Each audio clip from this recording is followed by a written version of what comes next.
எண்ணங்களை மேம்படுத்துங்கள். 43 எம்மி ஆஷுல் கோப்மேயர். அத்தியாயம் 43. நீங்கள் தனிமையாக இருக்கிறீர்களா?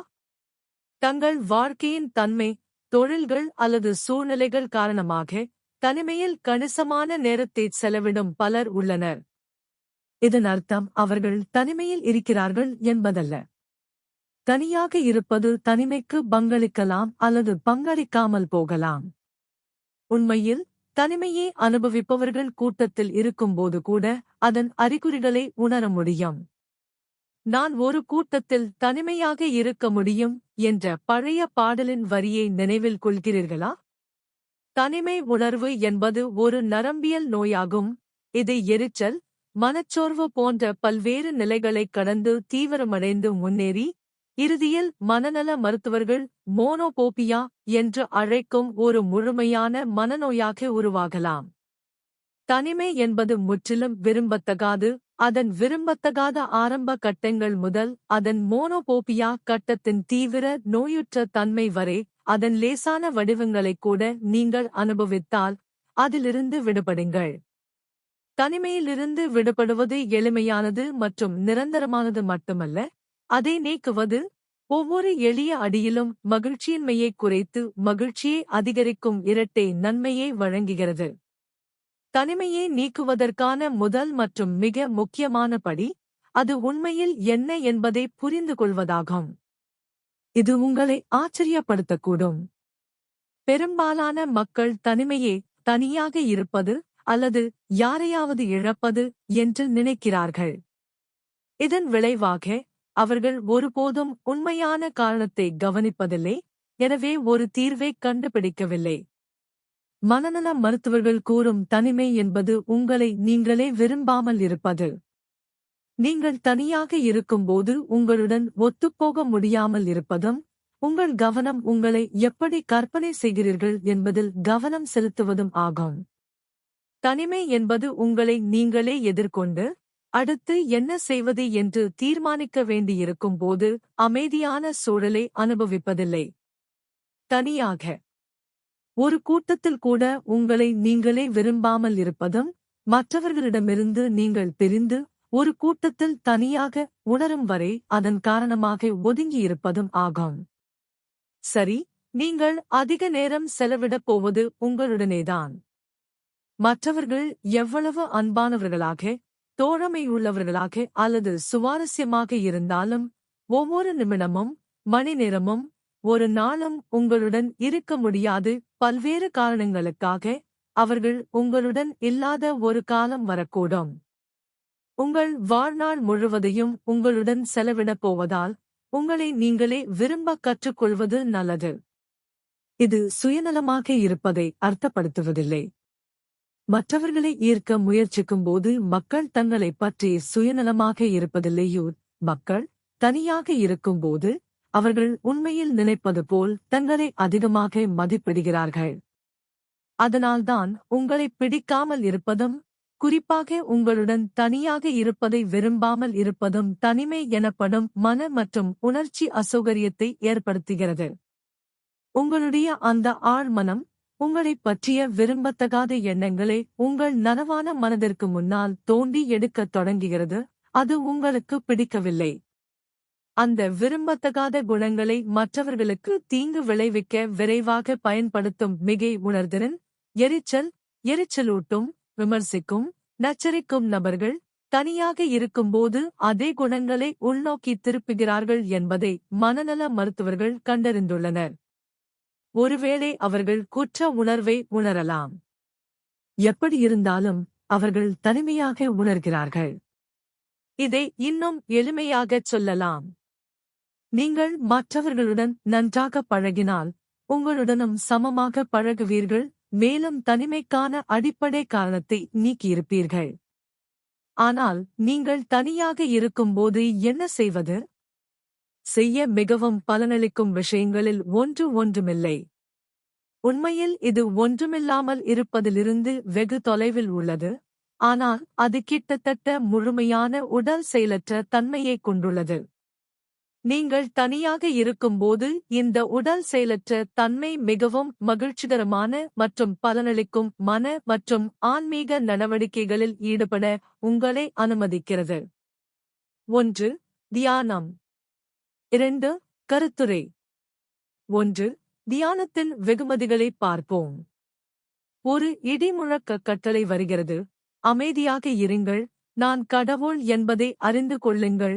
ஒவ்வொரு மதத் தலைவரும், ஒவ்வொரு தத்துவஞானியும், ஒவ்வொரு சிந்தனையாளரும், ஒவ்வொரு சிறந்த மற்றும் நல்ல ஆணும் பெண்ணும் அந்த வார்த்தைகளுக்கு செவிசாய்த்து, தனியாக ஒரு அமைதியான இடத்திற்குச் சென்று, அமைதியாக இருந்து தியானித்து, ஆன்மீக ரீதியில் செவிசாய்த்துள்ளனர்.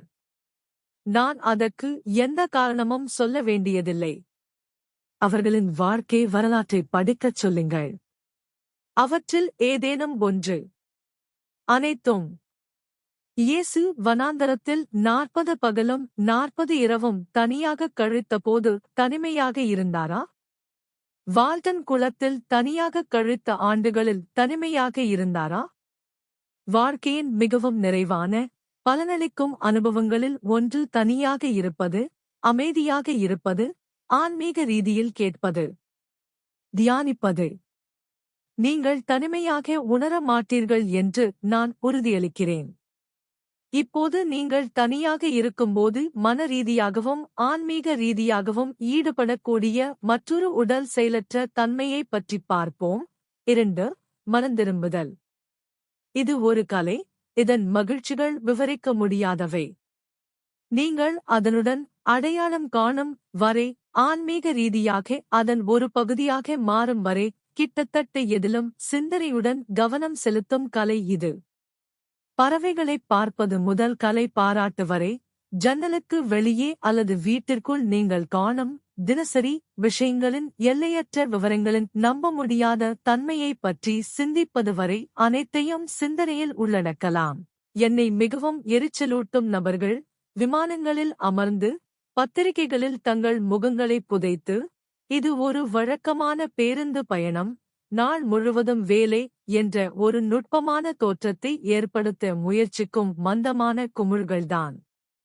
இப்போது விமான படம் பார்ப்பவர்கள்.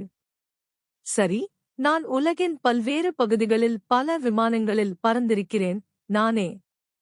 ஒவ்வொரு விமானப் பயணமும் ஒரு உற்சாகமான அனுபவம்.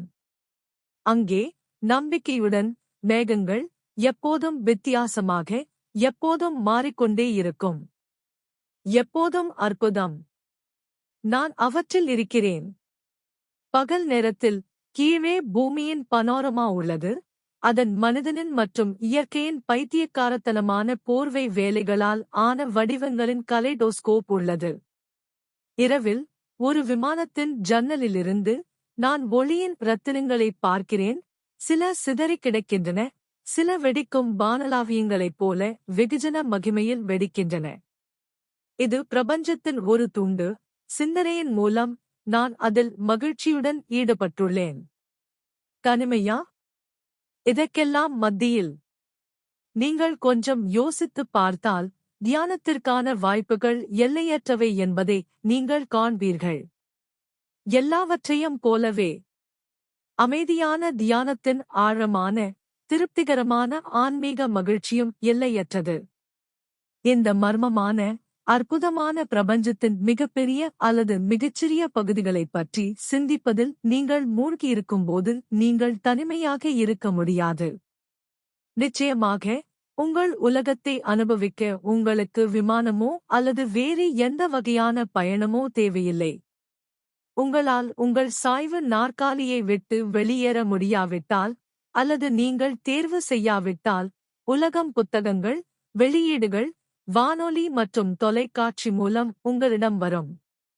உலகம் ஒரு எப்போதும் கண்கவர் காட்சியாக மட்டுமல்ல, இன்றைய மற்றும் வரலாற்றின் சுவாரஸ்யமான மக்களும் கூட. அவர்களின் வாழ்க்கையை, அவர்களின் எண்ணங்களை, அவர்களின் செயல்களை நீங்கள் ஆராயலாம். மீண்டும், உங்களிடம் உடனடியாக கிடைக்கிறது. சிந்தனை வரம்பற்றது. தனிமைக்கு ஒரு உறுதியான சிகிச்சை என்றென்றும். தனிமைக்கான பரிந்துரைக்கப்பட்ட சிகிச்சைகளில் ஒன்று, சுறுசுறுப்பான செயல்பாட்டில் உங்களை நீங்களே இழப்பது, அது தீவிரமான வேலையாக இருந்தாலும் சரி, சுறுசுறுப்பான விளையாட்டாக இருந்தாலும் சரி, அல்லது உங்கள் முழு மன செறிவு தேவைப்படும் சில கடினமான புதிர் அல்லது விளையாட்டாக இருந்தாலும் சரி.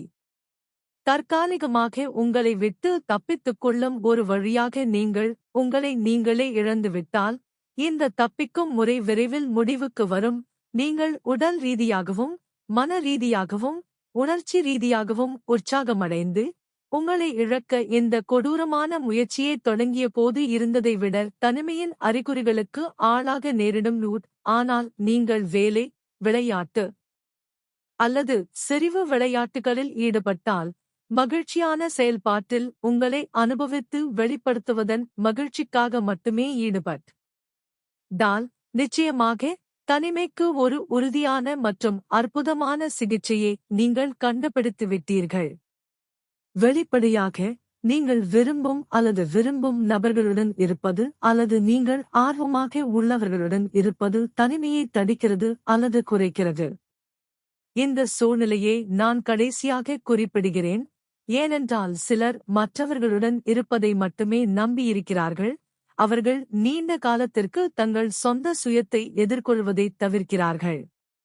ஆனாலும் நீங்களும் நானும் நாம் அனைவரும் நம் வாழ்நாள் முழுவதும் நம் சொந்த சுயத்துடன் செலவிடப் போகிறோம்.